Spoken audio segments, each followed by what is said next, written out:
నమస్తే welcome to legend TV. ఏదైతే రాజా సింగ్ రాజీనామా ఒక పెద్ద హాట్ టాపిక్ గా మారింది। బీజేపీలో 2014లో అసలు బీజేపీ లేదు ఈ తెలంగాణ రాష్ట్రంలో అంటున్నటువంటి పరిస్థితుల్లో 2014లో గోషామహల్లో భారతీయ జనతా పార్టీ జెండాను ఎగరవేసింది గోషామహల్ ఎమ్మెల్యే అయినటువంటి రాజా సింగ్। కానీ ఇప్పుడు రాజా సింగ్ ఎందుకు పార్టీ నుండి వైదొలగాల్సి వచ్చింది, అసలు కారణాలేంటి, ఎందుకు కారణాలు అని ప్రశ్నించే లోపే మరొక ప్రశ్న వస్తా ఉంది। ఎందుకు అంటే ఇతను ఒక వర్గానికే పరిమితంగా మాట్లాడుతూ ఉన్నాడు, ఒక వర్గానికే పరిమితంగా పోరాటం చేస్తా ఉన్నాడు। కాబట్టి ఇట్లాంటి పోరాటం వల్ల ప్రజలందరినీ ఒక్క తాటిపైకి తీసుకురావాలంటే అన్ని మతాలను, అన్ని కులాలను, అన్ని పార్టీలను ఒకే తాటిపైకి తీసుకొచ్చి సమానత్వంతో పరిపాలన చేయాలి। కాబట్టి ఓన్లీ ఒక వర్గం పైనే, ఒక సంఘం పైనే దృష్టి పెడితే మన ఇతర ప్రజల పరిస్థితి ఏంటి, ఇతర ప్రజల్ని కూడా మనం చూసుకోవాలి కదా, ఇతర ప్రజలు కూడా ఓట్లు వేయాలి కదా మనకని చెప్పేసి అధిష్టానం భావించినట్టు తెలుస్తోంది।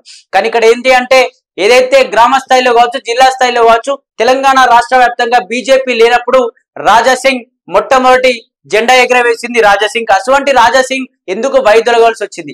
ఆ రాజా సింగ్ మాట్లాడుతున్న మాటలు ఏంటంటే కొందరు కోవట్టులు ఉన్నారు, కొందరు వ్యక్తుల వల్ల, కొందరు రాష్ట్ర నాయకుల వల్ల బీజేపీ పార్టీ నాశనం అయ్యే ఛాన్స్ ఉంది, అటువంటి వాళ్ళను ఫస్ట్ పార్టీ నుంచి తొలగించండి అని చెప్పేసి చాలా రోజుల నుంచి కొన్ని అయితే వ్యాఖ్యలు చేస్తూ వస్తా ఉన్నాడు। ఆ వ్యాఖ్యల పట్ల కూడా ఇప్పుడు బీజేపీ పార్టీ రాష్ట్ర నాయకులు అన్నటువంటి కిషన్ రెడ్డి కావచ్చు, బండి సంజయ్ కావచ్చు, వీళ్ళెవరు కూడా, ధర్మపురి అరవింద్ కావచ్చు, రఘునందన్ రావు కావచ్చు, ఎవరు కూడా మాట్లాడని పరిస్థితి।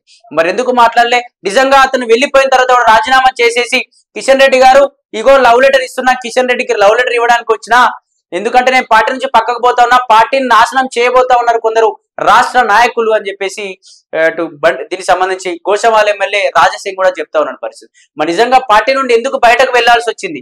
మరి పార్టీ నుంచి బయటకు వెళ్ళిన తర్వాత అంటే నిజంగా వెళ్ళి మరి నిజంగా దీన్ని యాక్సెప్ట్ చేస్తుందా కేంద్ర ప్రభుత్వం? కేంద్ర ప్రభుత్వం దిగొచ్చేసి ఏమైనా అతన్ని మళ్ళీ దగ్గర తీసుకునే ఛాన్స్ ఉందా? ఎందుకంటే మంచి కరడు కట్టిన కార్యకర్తగా పనిచేశాడు।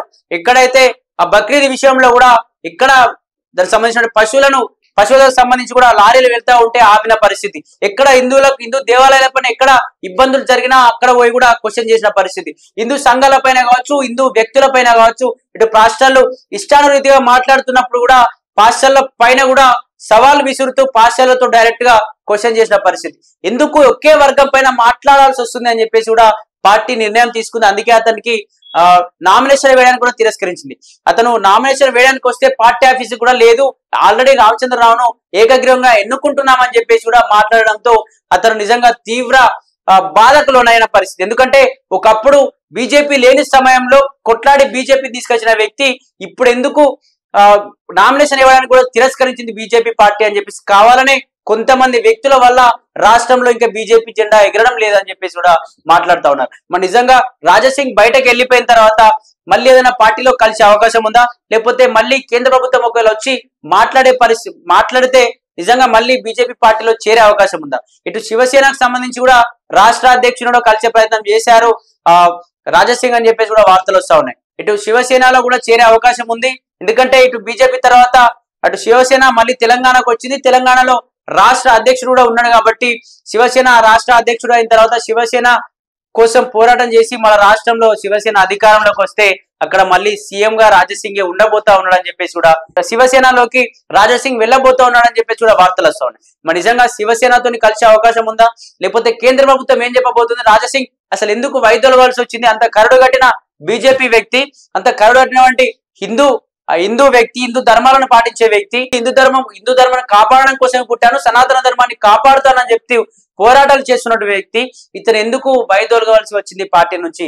అతను వైదొలగడం తర్వాత కనీసం ఏ పార్టీలో ఉన్నటువంటి సీనియర్ నాయకులు ఇటు బండి సంజయ్ కావచ్చు, కిషన్ రెడ్డి కావచ్చు, రఘునందన్ రావు కావచ్చు, ధర్మపురి అరవింద్ కావచ్చు, ఈటెల రాజేందర్ కావచ్చు, కనీసం ఎవరు కూడా అతని దగ్గరికి వెళ్ళి మాట్లాడే ప్రయత్నం కావచ్చు, లేకపోతే అసలు ఏం జరిగిందని చెప్పేసి కనీసం ఒక ప్రెస్ మీట్ లో అతని పేరుతో కూడా ఏం పలకని పరిస్థితి। అంటే నిజంగానే రాజా సింగ్ ఇందులో ఉండడం వీళ్ళకి ఎవరికి ఇష్టం లేదా? ఎందుకంటే చాలా రోజుల్లో కొన్ని వ్యాఖ్యలు చేస్తా వస్తున్నారు, రాష్ట్రంలో బీజేపీ పార్టీ నాశనం చేయడానికి కొందరు నాయకులు పార్టీలోకి వచ్చారు అని చెప్పేసి, అంటే ఎన్ రామచంద్రరావు అధ్యక్షుడు పదవి చేపట్టడం ఇతనికి నచ్చలేదా అని చెప్పేసి కూడా ఒక క్వశ్చన్ వేసుకోవచ్చు। లేదా ఒక నిజంగా ఈటెల రాజేందర్కి ఇస్తే ఇంకా ఎంత ఇష్యూ జరగదు, ఎందుకంటే రీసెంట్ గా బీజేపీ పార్టీలోకి వచ్చాడు కాబట్టి బీజేపీ పార్టీలో ఇంతకుముందు నుంచి పోరాటం చేస్తున్నటువంటి, ఎన్నో యుద్ధాలు చేస్తున్నటువంటి, ఎందరితోనో మాటలు పడుతున్నటువంటి వ్యక్తుల నుంచి ఇక్కడ ఈ పోరాట స్థాయి నుంచి వచ్చిన నాయకులు ఉన్నారు కాబట్టి మరి వాళ్ళను చేయకుండా ఈటల రాజేందర్ చేస్తే కూడా కొందరు అసహనానికి లోనే అవకాశం ఉంటుంది. కొంత క్యాడర్ కూడా బీజేపీ క్యాడర్ కూడా ఇచ్చుకోబోయే అవకాశం ఉంటుంది.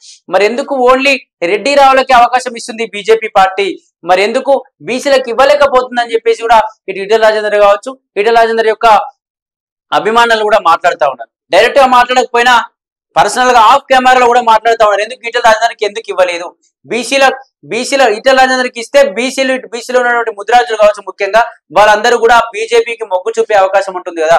తెలంగాణ రాష్ట్రంలో ఉన్నటువంటి ఎక్కువ శాతం జనాభా ఎవరు అంటే ముద్రాజ్ జనాభా. మరి ముద్రాజులకు సహాయం చేసే వ్యక్తి కాబట్టి, ముద్రాజులకు లీడర్ గా ఉండే వ్యక్తి కాబట్టి ఖచ్చితంగా ఏ పార్టీలో ఉన్న కార్యకర్త, ఏ పార్టీలో ఉన్న కార్యకర్తలైనా ప్రజలైనా ఈటల రాజేందర్ బాగా ఇష్టపడతారు. ఎందుకంటే ఇంతకుముందు ఒక సీఎం క్యాండిడేట్ కాబట్టి అతను ఇష్టపడతారు, రాష్ట్ర వ్యాప్తంగా ఈటలను గుర్తుపడతారు కాబట్టి మరి అతనికి ఇస్తే బాగుండే కదా, ముద్రాజు సంబంధించిన వాళ్ళందరూ కూడా సపోర్ట్ గా ఉండేవాళ్ళు కదా బీజేపీకి అని చెప్పేసి ఇలా మాట్లాడుతూ ఉన్నారు. మరి నిజంగా అసలు ఎందుకు రామచంద్రరావుకి ఎందుకు ఇవ్వాల్సి వచ్చింది? కొందరు ఏం మాట్లాడుతుంటే రామచంద్రరావుకు ఇవ్వడం వల్ల అసలు రామచంద్రరావుకి ఎవరికి కూడా పరిచయం లేదు, కనీసం ఫోటో చూస్తే ఇతని పేరు రామచంద్రరావు, ఇతను అధ్యక్షుడు, అసలు ఇతను ఎప్పుడు కూడా ఏ పోరాటంలో కనిపించలేదని చెప్పేసి కూడా కొందరు మాట్లాడుతూ ఉన్నారు. మరి నిజంగా ఇటు రాజసింగ్ విషయం కూడా అదే అనుకుంటా. రాజసింగ్ కూడా అసలు అతను ఏం మాట్లాడతారని చెప్పేసి అతనికి ఆ అధ్యక్షుని పదవి ఇచ్చారు అని చెప్పేసి కూడా దానికి సంబంధించిన భావంతో కూడా వెళ్ళిపోయాడు. ఆ రాజసింగ్ కూడా వాళ్ళ ఫ్యాన్ ఏదైతే భువనగిరికి సంబంధించినటువంటి ఒక ఫ్యాన్ ఫోన్ చేసి, అన్నా మీరు ఒక కార్యకర్త ఫోన్ చేసి, అన్నా మీరు వెళ్ళిపోవడం చాలా బాధగా ఉందని చెప్పి ఎమోషనల్ గా మాట్లాడే పరిస్థితి.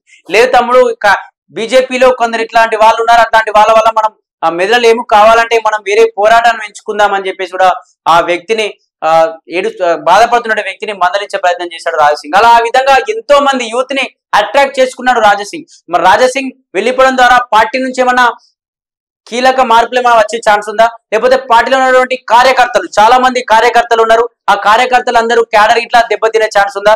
అందరూ రాజసింగ్ సపోర్ట్ గా ఎవరైనా బీజేపీ పార్టీ నుంచి రాజసింగ్ లాగా బయటకు వచ్చే ఛాన్స్ ఉందా? మరి అసలు ఏం జరగబోతుంది బీజేపీలో?